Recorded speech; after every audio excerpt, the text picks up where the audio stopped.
Students, welcome to SS classes. SS class লৈ তোমালোকক স্বাগতম জনাইছো আৰু আজি আমি ক্লাস 9 জেনাৰেল ম্যাথছৰ question number 8 chapter 1 exercise 1.3 question number 8 ৰ বিষয়ে আলোচনা কৰিম। যোৱা ক্লাছত আমি কোৱেশ্চন নম্বৰ 6 7 আলোচনা কৰিছিলো আৰু কোৱেশ্চন নম্বৰ 5 আলোচনা কৰিছিলো।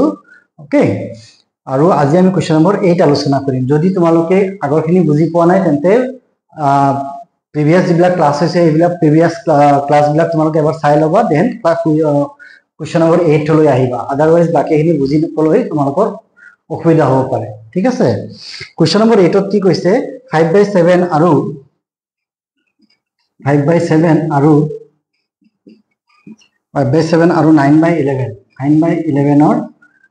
মাজত থকা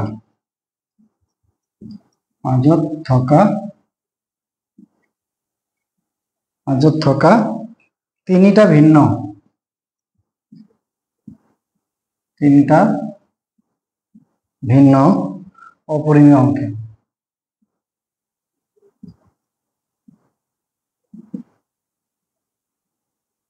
অপৰিমেয় সংখ্যা। উলিয়াও। ওকে, আমাৰ কোৱেশ্চন কৈছে যে 5/7 আৰু 9/11 ৰ মাজত থকা তিনিটা ভিন্ন অপৰিমেয় সংখ্যা হ'ব। কি সংখ্যা ওলাব লাগে? অপৰিমেয় সংখ্যা। কাৰ মাজত? 5/7 আৰু 9/11 ৰ মাজত। হ'বনে? পৰীক্ষাত যেতিয়া আমাৰ কোৱেশ্চনটো এইদৰে আহিব তেন্তে তোমালোকে পৰীক্ষাত কোৱেশ্চনটো খুব ভালকে বুজি পাব লাগিব কি বিচাৰিছে। কোৱেশ্চনটোত কৈছে যে 5/7 আৰু 9/11 দুটা সংখ্যা আছে। ওকে, আমাৰ এইটো যদি সংখ্যা ৰেখা হয়, ধৰি লৈছো এইটো 5/7। ওকে, 5/7 মান কিমান হ'ব?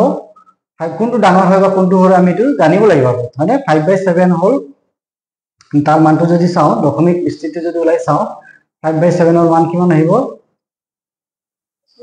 0.7, দেন আহিলে 49 এণ্ড 1 আহিলে, তাৰপিছত আকৌ কি আহিব 1 যদি হয় 10 হ'ল, তাৰমানে 1 4 2 8 5 7 পাম ডট ডট ডট।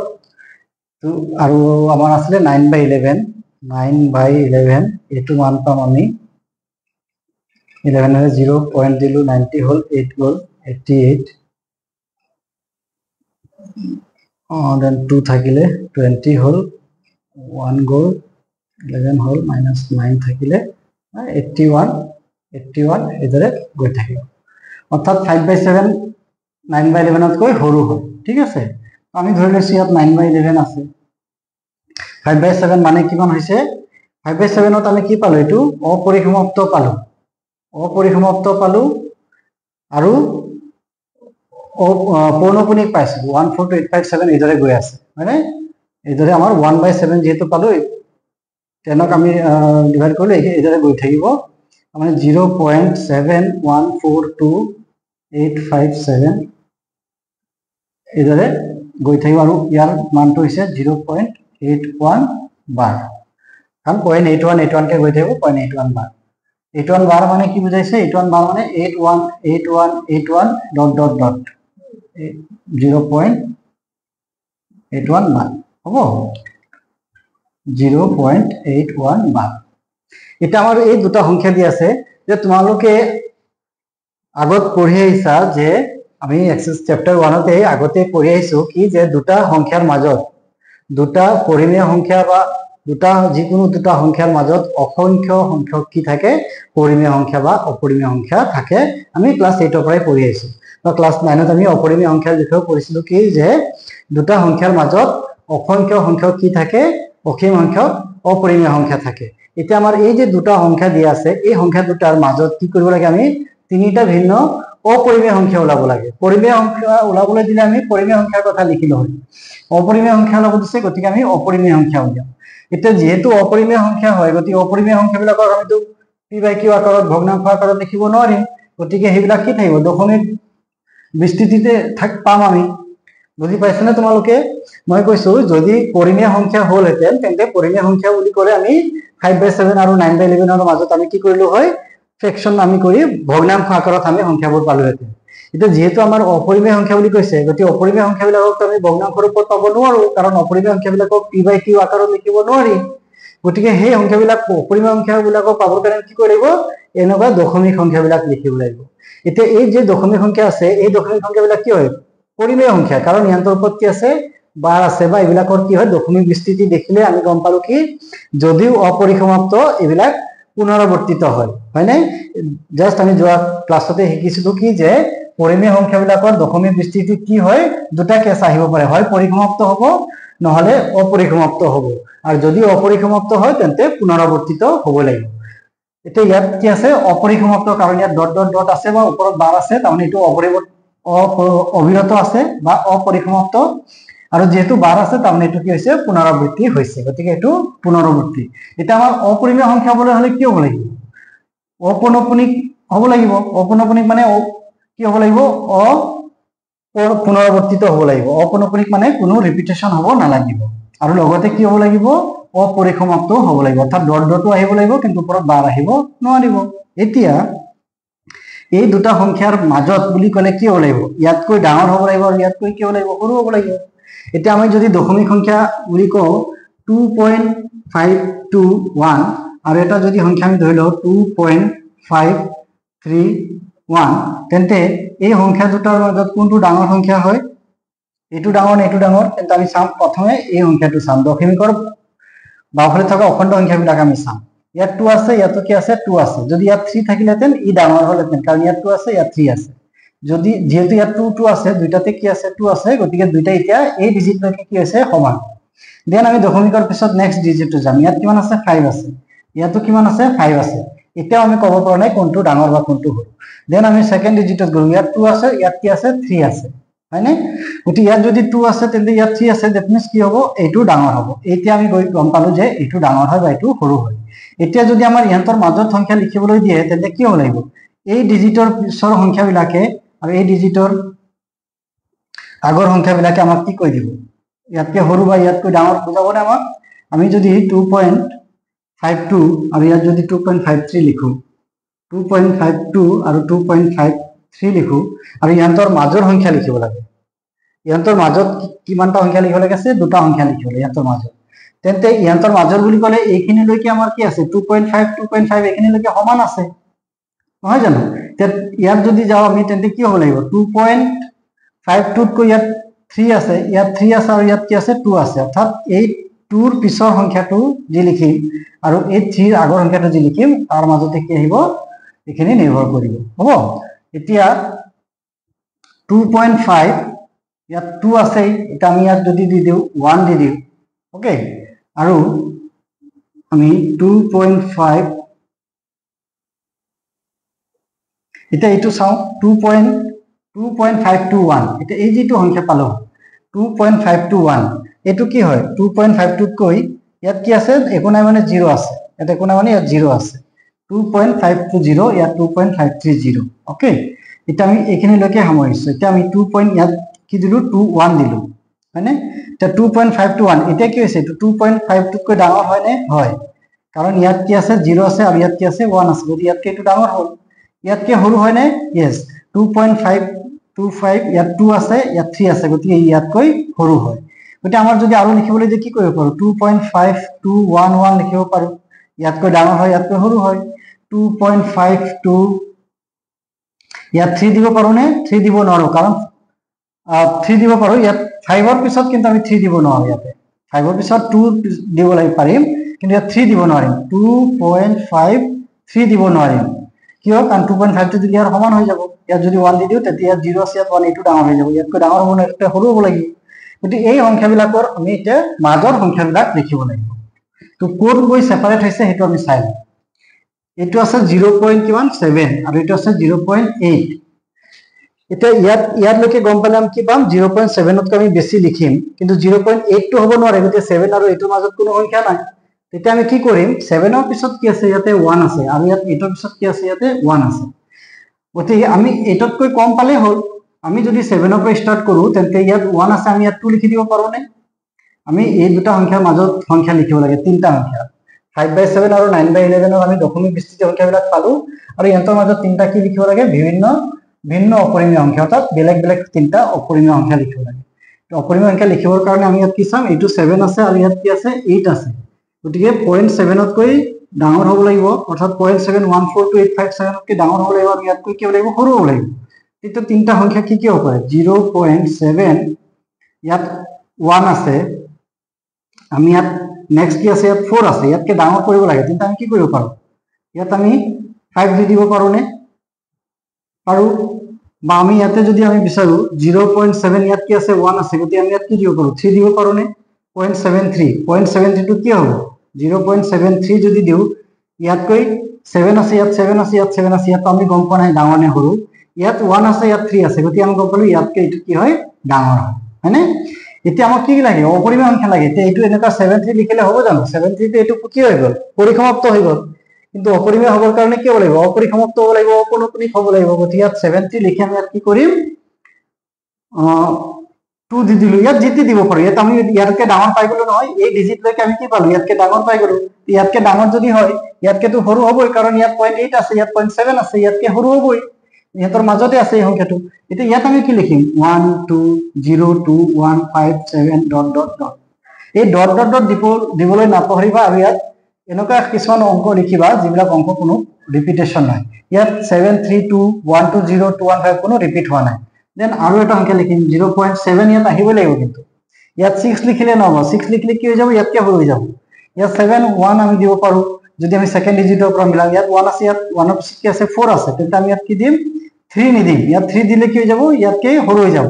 ইয়াত 4 যদি আছে থাৰ্ড ডিজিটত, তেন্তে ইয়াতকৈ বেছি দিয়া। ইয়াত আমি সে 5 দি দিলো, কাৰণ ইয়াত কি আছে, ইয়াতে 7 1 আছে, 0.71, ইয়াতো 0.71 আছে। এতিয়া ইয়াত 0.71 ৰ পিছত ইয়াত 4 আছে, ইয়াত কি আহি গ'ল 5, কাৰণ ইয়াতকৈ এইটো ডাঙৰ হৈ গ'ল, ইয়াতকে ডাঙৰ হ'ল, আৰু ইয়াতকে সৰু হৈ গ'ল, কাৰণ ইয়াত 0.7 ৰ পিছত ইয়াত 0.8 আছে, ইয়াত 0.7 আছে।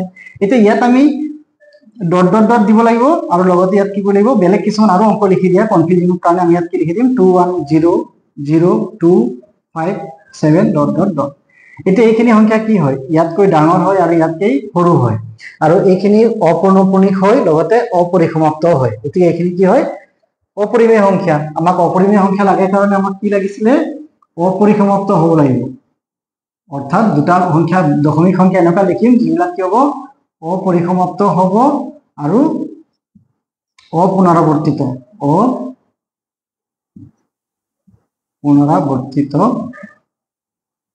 হ'ব লাগিব। এনেকুৱা দুটা সংখ্যা হ'ব লাগিব, এই সংখ্যাবিলাক লিখিব লাগিব। দুটা অপৰিমেয় সংখ্যা লিখা মানে যি এনেকুৱা দুটা দশমিক বিস্তৃতি লিখিম যাত অপৰিসমাপ্ত থাকিব আৰু অপুনৰাবৰ্তিত হ'ব। এইখিনি অপৰিৱৰ্তিত হয় আৰু অপৰিসমাপ্ত হয়। অপৰিসমাপ্ত কেনেকৈ গম পালো, কাৰণ ইয়াতে ডট ডট ডট আছে, হ'বনে। ওকে, দেন আৰু এটা সংখ্যা লিখি দিওঁ আমি, 0.71429721021 ডট ডট ডট। এইটো হ'বনে। এতিয়া আমি এইটো ইয়াতকে ডাঙৰ হ'ব লাগিব, আমি চেক কৰিব লাগিব যে ইয়াতকে ডাঙৰ হয় নে নহয়। কেনেকৈ চেক কৰিম, দশমিকৰ পিছত চাম। ইয়াত দশমিকৰ পিছত 7 আছে, ইয়াত কি আছে 7 আছে, এতিয়াও ক'ব নোৱাৰো কোনটো ডাঙৰ। ইয়াত 1 আছে, ইয়াতো 1 আছে, এতিয়াও ক'ব নোৱাৰো। ইয়াত 4 আছে, ইয়াতো 4 আছে, এতিয়াও ক'ব নোৱাৰো কোনটো ডাঙৰ। সমান সমান হৈ আছে। ইয়াত 2 আছে, ইয়াতো 2 আছে, এতিয়াও আমি ক'ব পৰা নাই। কিন্তু 2ৰ পিছত কি আছে, ইয়াত 8 আছে, ইয়াত কি আছে 9 আছে, গতিকে এইটোতকে এইটো ডাঙৰ হয়। ওকে, আৰু ইয়াতকে সৰু হ'ব লাগিব। ইয়াতকে সৰু হয় নে, হয়, কাৰণ ইয়াত পইণ্টৰ পিছত 8 আছে, আমাৰ ইয়াত 7 আছে, গতিকে এইটো ইয়াতকে সৰু হয়। আৰু এইটো অপৰিসমাপ্ত হয় নে, ইয়াত অপৰিসমাপ্ত হয়, কাৰণ ডট ডট ডট আছে। অপুনৰাবৰ্তিত হয় নে, ইয়াত কোনো ৰিপিটেশ্যন নাই। গতিকে আমি ইয়াত কি পালো, তিনিটা সংখ্যা। আমি ইয়াত অসংখ্য সংখ্যক সংখ্যা লিখিব পাৰো যিখিনি 5/7 আৰু 9/11 মাজত। ওকে, আশা কৰিছো এইখিনি ক্লিয়াৰ হ'ল। কুৱেশ্যন নম্বৰ 8 ক্লিয়াৰ যদি হৈছে, তেন্তে আমি নেক্সট কুৱেশ্যনলৈ যাম। আচ্ছা, কুৱেশ্যন নম্বৰ 8ত এবাৰ মই আকৌ কৈ দিছো, 5/7 আৰু 9/11 দুটা পৰিমেয় সংখ্যা হয়। কিয়, কাৰণ এইবিলাক আমাৰ p/q আকাৰত আছে, হয়নে বাৰু। p/q আকাৰত থকাৰ কাৰণে আমি কি গম পালো, যে এইবিলাকৰ দশমিক বিস্তৃতি যদি কৰো, তেন্তে দশমিক বিস্তৃতিত কি ওলাব, এনেকুৱা দুটা সংখ্যা ওলাব যিবিলাক কি হ'ব, হয় পৰিসমাপ্ত হ'ব, নহলে অপৰিসমাপ্ত যদি হ'ব তেন্তে তাত পুনৰাবৃত্তি হ'ব। গতিকে এইখিনি আমি দশমিক বিস্তৃতি কৰি ললো, দেখিলো যে এইখিনি সংখ্যা পালো, আমি পুনৰাবৰ্তিত পালো, আৰু এইখিনি আমি পুনৰাবৰ্তিত পালো, অপৰিসমাপ্ত আৰু পুনৰাবৰ্তিত পালো। এতিয়া এই দুটাৰ মাজত তিনিটা বিভিন্ন অপৰিমেয় সংখ্যা লিখিব লাগে। এতিয়া অপৰিমেয় সংখ্যা হ'বৰ কাৰণে কি হ'ব লাগিব, p/q আকাৰতটো নাপাম, দশমিক সংখ্যাই পাম, কাৰণ p/q আকাৰত লিখিবই নোৱাৰি অপৰিমেয় সংখ্যা। অপৰিসমাপ্ত হ'ব লাগিব আৰু অপুনৰাবৰ্তিত হ'ব লাগিব। অৰ্থাৎ এই দুটা দশমিক সংখ্যাৰ মাজত তিনিটা আমি দশমিক সংখ্যা লিখিম যাৰ মানবিলাক কি হ'ব অপৰিসমাপ্ত হ'ব আৰু অপুনৰাবৰ্তিত অপৰিসমাপ্ত মানে হ'ব ডট ডট ডট থাকিব লাগিব আৰু অপুনৰাবৰ্তিত মানে হ'ল যে ইয়াত কোনো ৰিপিটেশন বা কোনো প্যাটাৰ্ন ফলো হ'ব নালাগিব তাত কোনো গ্ৰুপ গ্ৰুপকে আহিব নালাগিব যেনেকৈ ইয়াত কি হৈছিলে 818181 কে আহিছিলে এটো হৈছে ৰিপিটেশন বা ৰিকাৰিং হোৱা যাক পৌনপুনিক বুলি কোৱা মানে 8181 কে বাৰে বাৰে আহি থাকিব কিন্তু ইয়াত কি হৈছে আমি কোনো গম পোৱা নাই ইয়াত কি আহিছে এনেকুৱা সংখ্যাবিলাকক কি বুলি কোৱা হয় অপৰিমেয় সংখ্যা বুলি কোৱা হয় হ'ব কাৰণ অপৰিমেয় সংখ্যাবিলাকৰ দশমিক বিস্তৃতিত কি হয় অপৰিসমাপ্ত হয় আৰু অপুনৰাবৰ্তিত হয় আৰু পৰিমেয় সংখ্যা হলে হয় পৰিসমাপ্ত হ'ব আৰু যদি অপৰিসমাপ্ত হয় তেন্তে পৌনপুনিক হ'ব ঠিক আছে নে এইখিনি আমি বুজি পালো দেন কোৱেশ্চন নম্বৰ 9 লৈ আমি যাওঁ কোৱেশ্চন নম্বৰ 9 ত কি আছে কোৱেশ্চন নম্বৰ 9 ত আমাক কিছুমান সংখ্যা দিয়া আছে কোৱেশ্চন নম্বৰ 9 ত কোৱেশ্চন নম্বৰ 9 কি আছে তলৰ সংখ্যাকেইটাক পৰিমেয় অপৰিমেয় হিচাপে শ্ৰেণীভুক্ত কৰা আমাৰ ইয়াত কি বুলি কৈছে যে কিছুমান সংখ্যা দিয়া আছে আমাৰ ইয়াতে কিছুমান সংখ্যা দিয়া আছে এই সংখ্যাবিলাকক কোৱেশ্চন নম্বৰ 1 ত কি দিয়া আছে √23 দেন 2 দিয়া আছে আমাৰ √225 দেন কোৱেশ্চন নম্বৰ 3 দিয়া আছে আমাৰ 0.3796 question number 4 of दिया से 7.7478478 dot dot dot then 5 number तो दिया से 1.10100100 4 times 0 1 dot dot dot এতিয়া এই সংখ্যাবিলাকক আমি কি কৰিব লাগিব পৰিমেয় আৰু অপৰিমেয় হিচাপে শ্ৰেণীভুক্ত কৰিব লাগিব এতিয়া আমি ইয়াত লিখি ললো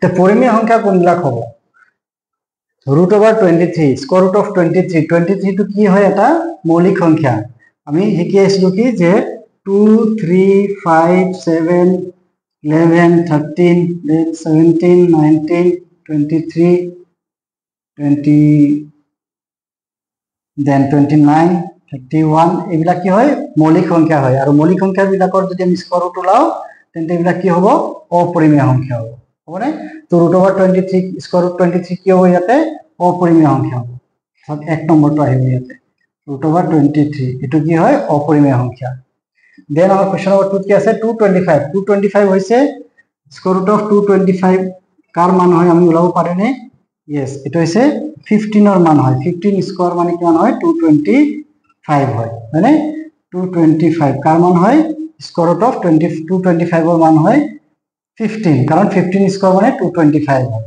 ওকে তো এটো 225 টো কি হয় 225 সরি 15 স্কয়ার রুট অফ 225 মানে হৈছে 15 মানে এটা পৰিমেয় সংখ্যা কাৰণ এটো এটা p by q আকাৰৰ সংখ্যা 15 ক আমি 15/1 লিখিব পাৰো বা এটো এটা অখণ্ড সংখ্যা যাক আমি স্বাভাৱিক সংখ্যা বুলি ক'ব পাৰো বা পূৰ্ণ সংখ্যা বুলি ক'ব পাৰো আৰু প্ৰথম এক্সাৰসাইজত আমি কি আইছো কি যে আটাইবোৰ স্বাভাৱিক সংখ্যাই পৰিমেয় সংখ্যা আটাইবোৰ অখণ্ড সংখ্যাই পূৰ্ণ সংখ্যা আটাইবোৰ পূৰ্ণ সংখ্যাই কি হয় পৰিমেয় সংখ্যা হয় মানে গতিকে 15 এটা পৰিমেয় সংখ্যা অৰ্থাৎ square root of 225 is equal to 15 এটা কি হ'ব পৰিমেয় সংখ্যা হ'ব এটো কোৱেশ্চন নম্বৰ 2 ত আহিছে দেন 0.3796 এটো দশমিক বিস্তৃতিত দিয়া আছে এই যে দশমিক বিস্তৃতিত দিয়া আছে এই সংখ্যাটো কি হয় আমি চাব লাগিব পৰিসমাপ্ত হয় নে অপৰিসমাপ্ত হয় ইয়াত দশমিকৰ পিছত চাৰিটা অংক আছে 6 ৰ পিছত কোনো ডট ডট ডট নাই বা কাৰো ওপৰত বাৰ চিন নাই গতিকে যদি দিয়া ডট ডট ডট নাই তাৰ মানে এটো কি হ'ব পৰিসমাপ্ত হ'ব আৰু যদি পৰিসমাপ্ত হয় তেন্তে ই হবে কি হ'ব পৰিমেয় সংখ্যা হ'ব কোৱেশ্চন নম্বৰ 3 টো কি হ'ব পৰিমেয় হ'ব 0.3796 দেন 4 নম্বৰটোত কি আছে 7.478478 ইয়াত কি হৈছে 7.478478 ডট ডট ডট আছে মানে এটো কি হৈছে অপৰিসমাপ্ত অতি অপৰিসমাপ্ত যদি হৈছে এটা আমি পৰিমেয় অপৰিমেয় পাব নোৱাৰো তাক আৰু এটা চেক কৰিব লাগিব কি চেক কৰিব লাগিব যে কোনো গ্ৰুপ কে আহিছে নেকি ওকে পুনৰাবৰ্তিত হৈছে নেকি তে 478 কি ইয়াত কি হৈছে পুনৰাবৰ্তিত হৈছে হয়নে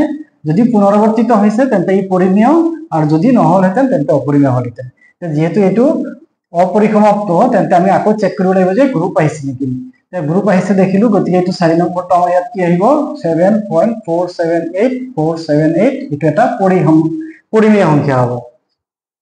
দেন 5 নম্বৰটোত কি আছে 1.101001001410 এইদৰে ডট ডট ডট দি আছে। ডট ডট ডট দি আছে মানে কি এইটো অপৰিসমাপ্ত। অপৰিসমাপ্ত যদি হয় তেন্তে আকৌ চেক কৰিব লাগিব কি যে কোনো প্যাটাৰ্ন আহিছে নেকি। যেনেকৈ ইয়াত অপৰিসমাপ্ত হৈছিল আৰু প্যাটাৰ্ন আহিছিল কি যে 478 কে গৈ আছে। ইয়াত কিন্তু তেনেকুৱা নাই, 1 ৰ পিছত এটা 0, ইয়াত 2টা 0, ইয়াত 3টা 0, অৰ্থাৎ আমি ক'ব নোৱাৰো যে ইয়াত নেক্সট কি আহিব। গতিকে এইটো এটা কি হ'ব অপৰিমেয় সংখ্যা হ'ব। ইয়াত আমি কি লিখিম 5 নম্বৰটো 1.101011001410 দেন আকৌ 1 ডট ডট ডট এইটো কি হ'ব অপৰিমেয় সংখ্যা। অৰ্থাৎ ইমানখিনি মই আশা কৰিব পাৰিম যে তোমালোকে এইখিনি কুৱেশ্যন বুজি পাইছা আৰু তোমালোকে এতিয়া গম পাইছা যে এটা সংখ্যা পৰিমেয় নে অপৰিমেয়। এইখিনি আমি অলৰেডি ডিটেইল আলোচনাও কৰিছিলো যে দশমিক বিস্তৃতি যদি থাকে তেন্তে মাত্ৰ দুটা কথা চিন্তা কৰিব লাগে যে পৰিসমাপ্ত নে অপৰিসমাপ্ত। যদি পৰিসমাপ্ত হয় তেন্তে তোমালোকে ডাইৰেক্টলি ক'ব যে এইটো এটা পৰিমেয় সংখ্যা। যদি অপৰিমেয় হয় বা পৰিমেয় দশমিক বিস্তৃতি যদি অপৰিসমাপ্ত হয়, অপৰিসমাপ্ত হলে তেন্তে আমি আকৌ চেক কৰিম যে কোনো প্যাটাৰ্ন ফলো হৈছে নেকি বা পুনৰাবৰ্তিত হৈছে নেকি, যাক আমি পৌনঃপুনিক বুলিও কওঁ। অৰ্থাৎ যেনে 478 ইয়াত কি হৈছে ৰিপিট হৈ আছে নহয় জানো, 478 কে গৈ আছে। গতিকে এইটো কি বুলি কওঁ আমি অপৰিসমাপ্ত আৰু পুনৰাবৰ্তিত বা পৌনঃপুনিক। তেনেকুৱা হলেও কি হ'ব এইটো পৰিমেয় সংখ্যা হ'ব। অপৰিমেয় সংখ্যাবিলাকৰ দশমিক বিস্তৃতিত কি হয় অপৰিসমাপ্ত হয় আৰু লগতে অপুনৰাবৰ্তিত বা অপৌনঃপুনিক হয়। যেনে এইটো এটা অবিৰত বা অপৰিসমাপ্ত আৰু অপৌনঃপুনিক বা অপুনৰাবৰ্তিত সংখ্যা। গতিকে আমি ইয়াক এটা অপৰিমেয় সংখ্যাৰ ভিতৰত ধৰিম, হয়নে। তো এইখিনি আছিলে আমাৰ এক্সাৰসাইজ 1.3। এক্সাৰসাইজ 1.3 আমি গোটেইখিনি কুৱেশ্যন কৰিলো, ইয়াতে আমি শেষ কৰিলো আজি। তোমালোকে গোটেইখিনি আকৌ প্ৰেক্টিছ কৰিবা, কিবা বুজি নোপোৱা থাকিলে লিখিবা, মই এইখিনি আমি আকৌ আলোচনা কৰিম। তোমালোকে ঘৰত ভালকে পঢ়া শুনা কৰা। আৰু নেক্সট আমি এতিয়া এক্সাৰসাইজ 1.4 আলোচনা কৰিম। এক্সাৰসাইজ 1.4 তেনেকুৱা বিশেষ নাই। 1.4 আলোচনা কৰিব পৰা তেনেকুৱা বিশেষ নাই। আমি এক্সাৰসাইজ 1.5 বিষয়ে আলোচনা কৰিম নেক্সট ক্লাছত। Okay, thank U.